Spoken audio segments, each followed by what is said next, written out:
محترم سامعین، بزرگوں اور عزیزوں، اللہ تعالی جب کسی کی انگلی پکڑتا ہے تو کس انداز اور کس شان سے پکڑتا ہے۔ اب دیکھیے نا، آج سے 4000 سال قبل تقریباً عراق کا علاقہ بابل کے شہر ار میں ایک ایسا بچہ پیدا ہوتا ہے، آنکھیں کھولتا ہے، پروان چڑھتا ہے، پرورش پاتا ہے، جسے ہم ابراہیم علیہ السلام کہتے ہیں۔ پورا ماحول شرک میں ڈوبا ہوا ہے، شرک سے جلتا اور تپتا پورا علاقہ اور سنسار ہے، بت پرستی عام ہے۔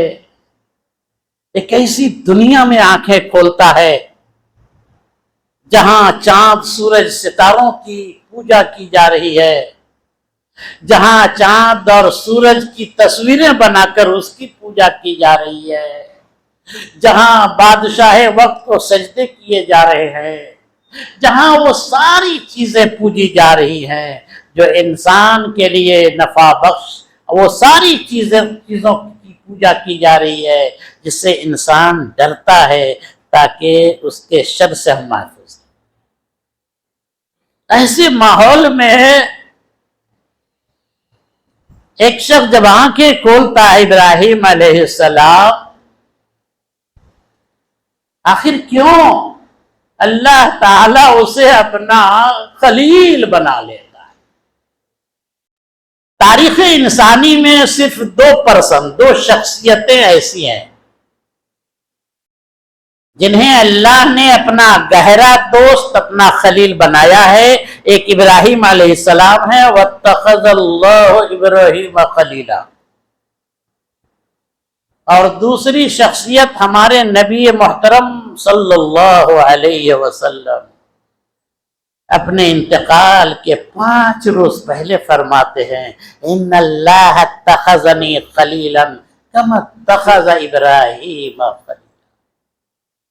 فرمایا آپ نے ایک موقع پر، لو کنت متخذا خلیلا لاتخذت ابا بکر خلیلا۔ صرف 2 انسان جسے اللہ نے اپنا خلیل بنایا۔ میرے بھائیو ذرا غور کیجئے کہ آخر ابراہیم کی خلت کا راز کیا تھا؟ وائی؟ کیوں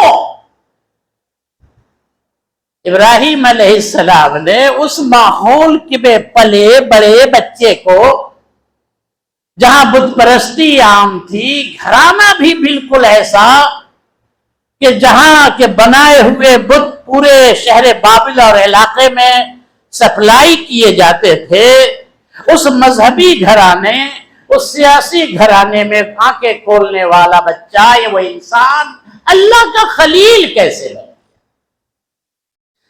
کون سی صفتیں تھیں آپ کے اندر کہ اللہ نے آپ کو اپنا خلیل بنایا؟ آپ کا لائف سٹائل کیا تھا؟ آپ کی طرز زندگی کیا تھی؟ آپ کا اخلاق کیا تھا؟ ذہن میں ایک سوال پیدا ہوتا ہے، اور دیکھا اللہ نے پکڑا انگلی تو کس انداز سے پکڑا؟ اس انسان کو یا اس ماحول میں پیدا ہونے والے بچے کو اللہ نے اپنا خلیل بنا۔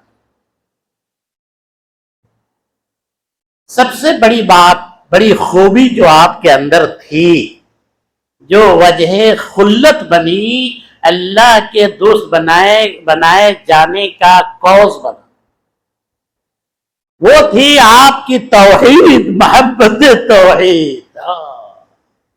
رگ رگ میں آپ کی توحید گھسی ہوئی تھی، سرایت تھی۔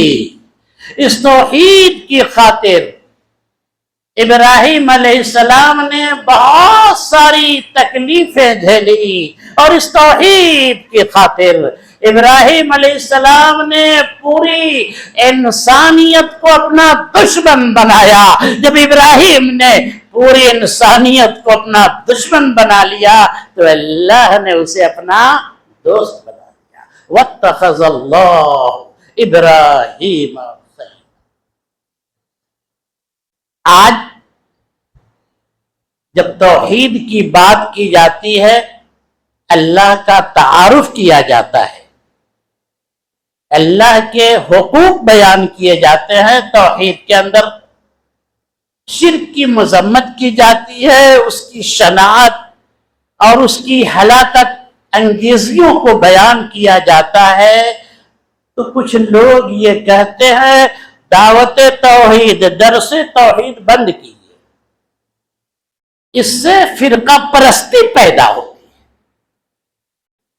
میں یہ کہتا ہوں کہ اگر نغمہ توحید دنیا کو سنانے میں، ایسے عالم میں کہ یہ دنیا اللہ کی باغی ہو چکی ہے، ایسے وقت میں کہ دنیا شرک کو گلے لگا رہی ہے، ایسے وقت میں جب کوئی اللہ کا بندہ اٹھتا ہے اور اللہ کا حق بیان کرتا ہے، توحید کی وضاحت کرتا ہے، میرے بھائیوں، تو اسے یہ کہنا کہ یہ فرقہ پرستی ہے. اگر یہ فرقہ پرستی ہے تو آپ جس ابراہیم کے ساتھ محبت و عقیدت کا اظہار کرتے ہو، جن کے سنت کی ابھی آپ نے تجدید کی، تو ہمیں کہنے دیجئے کہ اگر دعوت توحید فرقہ پرستی ہے تو اس فرقہ پرستی کی بنیاد ابراہیم علیہ السلام نے رکھی. پوری قوت ایمانی کے ساتھ اس ماحول کے اندر وہ سورہ شعراء ابراہیم علیہ السلام اپنی قوم کے سامنے یہ وضاحت کر رہے ہیں کیا فرأیتم ما کنتم تعبدون انتم وآباؤکم الاقدمون فإنہم عدو لی الا رب العالمین. میری قوم کے لوگوں، تم سب اور تم جن بتوں کی پوجا کرتے ہو، سنو یہ سب میرے دشمن ہیں، سب ڈکیت ہے. میرا دوست اللہ رب العالمین، دوستی مجھے ہے، محبت مجھے ہے تو اس رب العالمین سے ہے، اور اس رب العالمین کا تعارف کرایا ابراہیم علیہ السلام نے. الذی خلقنی فہو یہدین، جو میرا خالق میرا ہادی ہے، وہو الذی یطعمنی ویسقین، جو میرا رازق ہے، مجھے کھلاتا اور پلاتا ہے. وَإِذَا مَرِضْتُ فَهُوَ يَشْفِينِ، جو شافی ہے، بیمار پڑ جاتا ہوں تو مجھے شفا عطا کرتا ہے. وَالَّذِي أَطْمَعُ أَن يَغْفِرَ لِي خَطِيئَتِي يَوْمَ الدِّينِ، جو غافر للذنب ہے، جس سے ہم آس لگاتے ہیں. کون کہہ رہے ہیں؟ ابراہیم خلیل اللہ، جس سے ہم امید لگاتے ہیں کہ وہ میرے گناہوں کو قیامت کے دن معاف کر دے. کچھ لوگوں کی رائے ہوتی ہے چھیڑو مت، اپنا مسلک چھوڑو مت، یہ بھی غلط ہے. اگر سچی بات کی دعوت دینا، حق کی دعوت دینا، اور بالخصوص توحید کی دعوت دینا جو اللہ کا سب سے پہلا حق، سب سے بڑا حق ہے، اور اگر یہ چیز نہیں ہے، عقیدہ صحیح درست نہیں آپ کا، تو مجھے کہنے دیجئے کہ آپ اگر سینکڑوں قربانی کے جانور ذبح کر لو، اللہ اس کی طرف نظر رحمت سے نہیں دیکھے گا. کوئی عمل آپ کا مقبول نہیں اگر وہ عمل توحید سے خالی. حضرت ابراہیم علیہ السلام نے چھیڑا یا نہیں چھیڑا؟ چھیڑو مت. جس ابراہیم سے آپ نے محبت کا اظہار کیا، سنت کو کی تجدید کی ہے، ذرا ان کی سیرت بھی پڑھیے. معاملہ کھانے پکانے تک مت رکھیے، ذرا تہ میں آئیے نا. پڑھتے نہیں، مطالعہ کرتے نہیں. اس ابراہیم علیہ السلام نے چھیڑا یا نہیں چھیڑا قوم کو؟ چھیڑا. آپ جان رہے ہیں کہ ان کی قوم کا جو فیسٹیول تھا اس دن بت خانے میں گھس گئے، تمام بتوں کو پاش پاش کر دیا، بڑے میاں کے کندھے میں کلہاڑی ڈال دی، اور جب لوگوں نے کہا ابراہیم کس نے ایسا کیا، کس نے مرمت منائی، تو کہا کہ بھائی اس سے پوچھو نا جس کی گردن میں کلہاڑی لٹکی ہوئی ہے، جو تمہارا سب سے بڑا بت ہے، اس سے نہ معلوم کرو۔ سوچا ابراہیم نے اپنے اس عمل سے کہ شاید یہ توحید کو قبول کر لے، شاید اس کی بات سمجھ میں آ جائے، شاید یہ غیر اللہ کی عبادت سے تائب ہو جائے۔ ہاں میرے بھائیوں، ابراہیم علیہ السلام کو اللہ نے جو مقام خلت دیا وہ اس لیے دیا کہ وہ اللہ کے بڑے موحد بندہ تھے، امام الموحدین تھے۔ اور یاد رکھیے گا تاریخ بھی کیسے کیسے ہمیں جلوے دکھاتی ہے، نقشے دکھاتی ہے، اسی ابراہیم کی نسل، اسی اسماعیل کی نسل، اسی محمد الرسول اللہ کے رشتہ دار ہیں، خاندان کے لوگ ہیں جنہیں آپ مشرکین مکہ کہتے ہیں۔ توحید کی عظمت کو سمجھیے، یہ مشرکین مکہ کون تھے؟ یہ حج بھی کرتے تھے، یہ طواف بھی کرتے تھے، یہ اللہ کے گھر کو آباد بھی کرتے تھے، یہ حاجیوں کی خدمت بھی کرتے تھے، یہ انہیں پانی ستو بھی پلایا کرتے تھے، سب کچھ کرتے تھے۔ لیکن اللہ تعالیٰ نے کیا کہا ان سے؟ کیا کہا؟ دو ٹوک انداز میں کہا، اجعلتم سقایت الحاج وعمارت المسجد الحرام کمن آمن باللہ والیوم الآخر وجاہد فی سبیل اللہ لا یستوون عند اللہ ان اللہ لا يحب الظالمین۔ حاجیوں کو زمزم پلا دینے، پانی پلا دینے سے ہم تمہیں توحید والے جیسا بنا دیں گے؟ نہیں ہو سکتے، ان لوگوں جیسا نہیں ہو سکتے جو اللہ پر ایمان رکھتے ہیں، موحد ہیں، جہاد کرتے ہیں۔ اللہ کے نزدیک دونوں برابر نہیں ہو سکتے۔ دوسری خوبی جو ابراہیم علیہ السلام کی اندر تھی میرے بھائیوں، ان ابراہیم لحلیم، تحمل تھا، حوصلہ تھا، جگر تھا، سیدھا تھا۔ ابراہیم تحمل تھا ان کے اندر، حوصلہ بڑا تھا۔ اب دیکھیے نا، ایک باپ، ہمارے پاس بھی جگر ہے، سینہ ہے 56 انچ کا، دعویٰ تو کرتے ہیں، لیکن ہمارا رشتہ دار، ہمارا باپ، ہمارا بھائی، ہمارا دوست، اگر اس کے اندر ہم کوئی فعل شرک، عمل شرک دیکھتے ہیں، خاموش ہو جاتے ہیں۔ ہمارے شیخ ہیں، ہم نے بیعت کر لیا ہے، یہ ہمارا باپ ہے، ہم ان کو توحید کی دعوت کیسے دیں؟ ابراہیم علیہ السلام کے اندر حوصلہ تھا، وہ باپ جو معمولی باپ نہیں تھا، مذہبی اعتبار سے، سیاسی اعتبار سے، ارے تو تھی بولتی تھی آسر۔ اس باپ کو چھوڑا نہیں ابراہیم نے، بڑے اچھے انداز میں سمجھایا، عقلی دلیل پہلے دی۔ ابا جان، معبود وہ ہوتا ہے نا جو دیکھے آنکھ پھاڑ کے، جو سنے، جو کوئی فائدہ پہنچا دے۔ آپ جس کی پوجا کر رہے ہیں نا ابا جان، ذرا بتائیے نا، اس کے اندر آنکھ ہے، دیکھتا ہے، اس کے اندر سننے کی صلاحیت ہے، یہ آپ کی کوئی بگڑی، کوئی فائدہ آپ کو پہنچائے گا؟ بات کتنی آسانی سے توحید کو پیش کر رہے ہیں، بات سمجھ میں نہیں آئی۔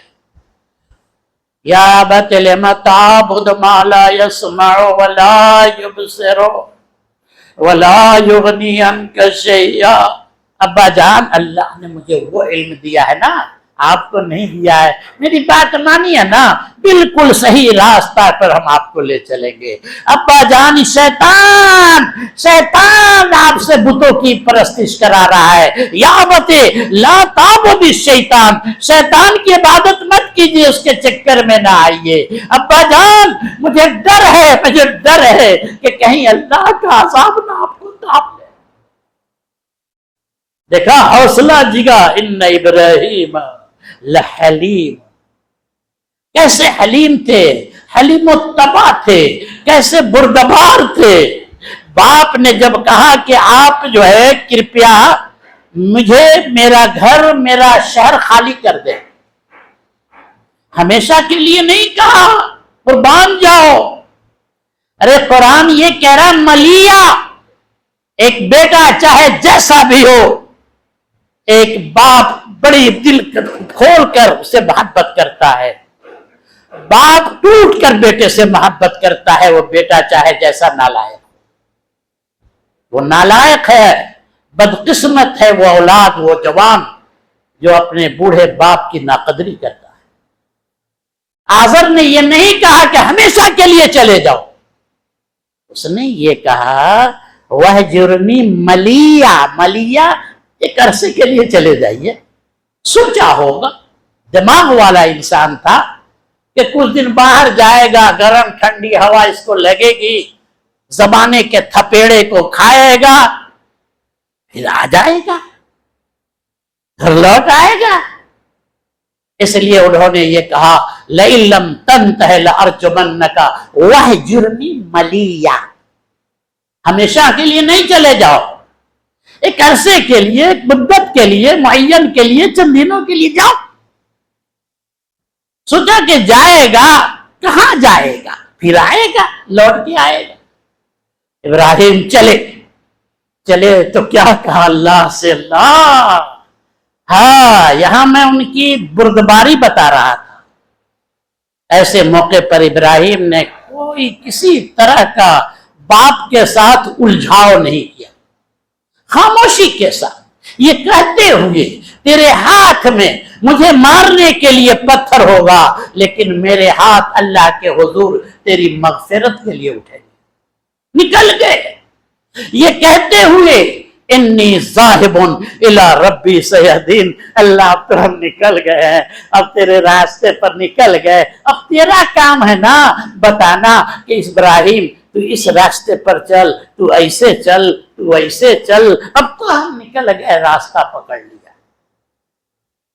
دیکھا ابراہیم کی حلیم الطبع کیسا انسان تھا، برداشت کی قوت ہونی چاہیے، اور اس کی زمانے میں ضرورت ہے۔ برداشت کے بہت سے معاملات بگڑ رہے ہیں۔ ایک شخص شادی کر کے لاتا ہے، وہ سوچتا ہے کہ بس چند راتوں میں یہ لڑکی ہمارے گھر کے سارے نظام کو، آئین کو، مزاج کو، خصوصیت کو، ساری چیزوں کو چند راتوں میں سمجھ جائے۔ وہ لڑکی بھی یہی چاہتی ہے کہ میں جہاں آیا ہوں چند دنوں میں اس کو اپنے شیشے میں ڈال لوں، شوہر کو بھی ڈال لوں، ساس کو بھی ڈال لوں۔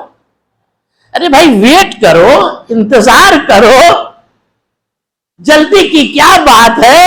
اس جلدی میں نوبت طلاق کی آ جا رہی ہے۔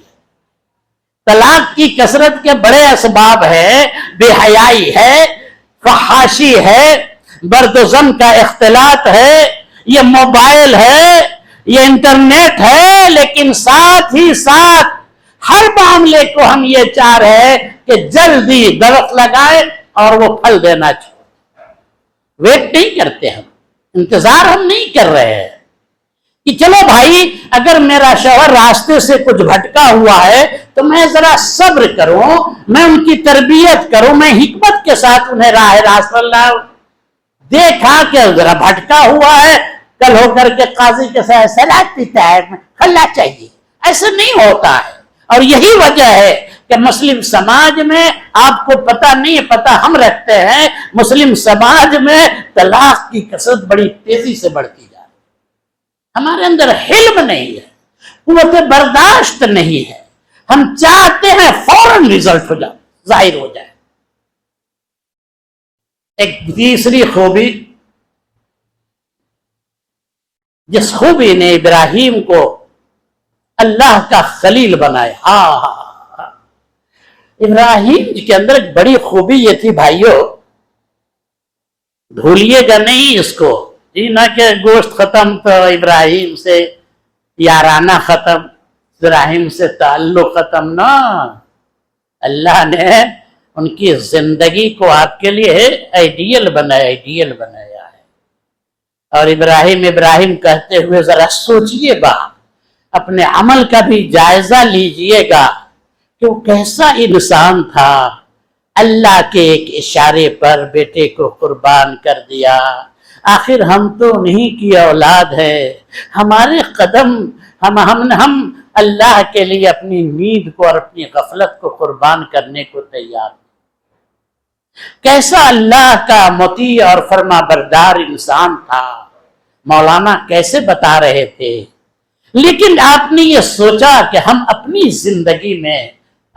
زندگی کو اس اللہ کی اطاعت کے رنگ سے رنگ لے؟ نہ، ابراہیم اللہ کے مطیع تھے۔ اور آپ کو کیا ہونا چاہیے؟ آپ کے جانور، آپ کی بڑی خواہش تھی کہ وہ لنگڑا نہیں ہو، اللہ قبول نہیں کرے گا۔ اللہ بھی یہی چاہتے ہیں کہ جانور قربانی کا ہر قسم کے عیب سے پاک ہو، لیکن وہ یہ بھی چاہتا ہے کہ ہمارا بندہ بھی ہر قسم کے عیب سے پاک ہو۔